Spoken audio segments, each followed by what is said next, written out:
ചന്ദ്രികയിലും league ടൈംസിലുമായി ഏറെക്കാലം മാധ്യമപ്രവർത്തനം നടത്തിയ ശേഷം വിശ്രമ ജീവിതത്തിലാണ് ഇപ്പോൾ കുഞ്ഞിമൂസ അവസാനം എഴുതിയ പുസ്തകമാണ് തെരഞ്ഞെടുപ്പ് ചിരിയും ചിന്തയും. എല്ലാ വോട്ടർമാരെ ചിരിപ്പിച്ചുകൊണ്ട് വോട്ട് നേടുക എന്ന് പറഞ്ഞാൽ അതൊരു വലിയ കാര്യമാണ്. ഇപ്പോൾ പനമ്പള്ളി ഗോവിന്ദനെ ഒരു തവണ തോറ്റു. എന്താ തോക്കാനുള്ള കാരണമെന്ന് പനമ്പള്ളി പറഞ്ഞു, എതിർ സ്ഥാനാർത്ഥിക്ക് എന്നേക്കാൾ കൂടുതൽ വോട്ട് കിട്ടിയത് കൊണ്ടാണ് ഞാൻ തോറ്റത്.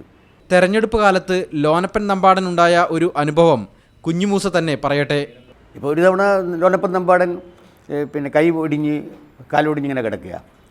അപ്പോഴാണല്ലോ ലോനപ്പൻ നമ്പാടോട് പറഞ്ഞത്, നിങ്ങളൊന്നും ഭയപ്പെടേണ്ട, ഞങ്ങളേറ്റ് നിങ്ങളുടെ ഒരു കട്ട്ലറ്റ് ഉണ്ടാക്കി വെക്കാൻ ഞങ്ങൾ തീരുമാനിച്ചിരുന്നു പറഞ്ഞു. സ്ഥാനാർത്ഥികളുടെ പ്രചരണത്തിനായി രചിച്ച പാട്ടുകളെക്കുറിച്ചും കുഞ്ഞിമൂസയ്ക്ക് ചില അനുഭവങ്ങളുണ്ട്.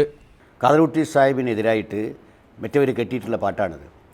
ധനികനെങ്കിലും മാന്യനെങ്കിലും അർഹനല്ല കാതറുകൂട്ടി വോട്ട് നേടുവാൻ.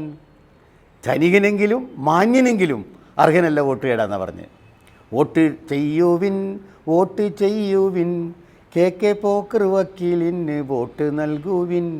ഇത് ചൂടുപിടിച്ചിട്ടാണ് SK പൊറ്റക്കാട് മത്സരിച്ചപ്പോൾ ഞങ്ങൾ ആദ്യമായിട്ട് മാപ്പിളപ്പാട്ട് രംഗത്തിറക്കി.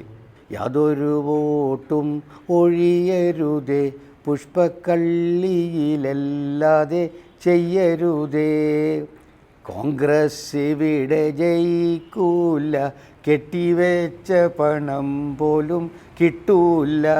ഇത് പൊറ്റക്കാട് കേട്ടു. അവിടെ നിന്ന് പൊറ്റക്കാട് ഇറങ്ങി വന്നു, കറുത്ത ബാഗുമായിട്ട് ഇറങ്ങി വന്നിട്ട് പറഞ്ഞു, രണ്ടാമത്തെ വരി വേണ്ട, കോൺഗ്രസ് ഇവിടെ ജയിക്കൂല, കെട്ടിവെച്ച പണം കിട്ടൂല എന്നുള്ള വരികൾ വേണ്ട, ആദ്യത്തെ വരി മാത്രം മതിയെന്ന് പറഞ്ഞു. അപ്പോൾ ഒരു പാർട്ടിയെയോ മറ്റേ എതിർ സ്ഥാനാർത്ഥിയെയോ തള്ളിപ്പറയുന്ന ഒരു പതിവ് അന്നുണ്ടായിരുന്നില്ല. കുഞ്ഞിമൂസ പറഞ്ഞതും പറയാത്തതുമായ തെരഞ്ഞെടുപ്പ് കാല ചിരിയനുഭവങ്ങൾ 96 പേജുള്ള ഈ പുസ്തകത്തിലുണ്ട്. MK Shukkur, media 1, Kozhikode.